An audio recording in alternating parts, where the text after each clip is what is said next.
Today, I want to share with you 5 books that help us understand how people change and how we can have good conversations that might cultivate change. So, the first one is called Loving Disagreement. It's by Khang and Mikalatos. And this book is thinking deeply about how the fruit of the Spirit can shape our understanding of solid, good disagreements and disagreements that might lead us to a deeper understanding of who we are and who Jesus is. So, highly recommend Loving Disagreement. It's a very accessible book and would highly recommend that you pick that up. It is helpful to me as a pastor as I help to equip people have good conversations, especially in spaces of disagreement.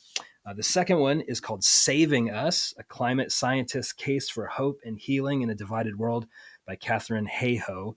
I loved this book. I don't know a ton about climate or climate science, but she writes in a really accessible way. But here's what's important for our conversation right now.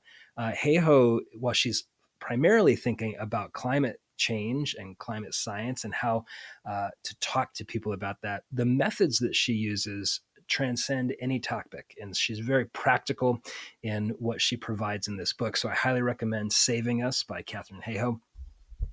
And then these next 3 are not written from a Christian perspective specifically, but they are helpful. And so Adam Grant's book, Think Again, and How Minds Change by David McRaney. We'll hold them up like that. These are both helpful guides for us in understanding how people change their mind. Both Grant and McRaney offer real practical examples of how people change their minds and how they've seen people change their minds from their perspective. So highly recommend both of these books.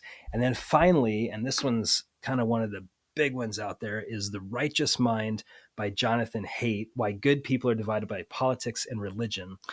I found this book to be extremely helpful, not only the overall content and thesis, but also a lot of the metaphors and stories that Haidt uses were helpful for me in understanding my own mind and how I have found myself changing and being changed over these many years. And so it was really helpful for me. Highly recommend The Righteous Mind. It is a little bit more dense than some of the other books that I recommend, but it's totally worth working through The Righteous Mind by Jonathan Haidt.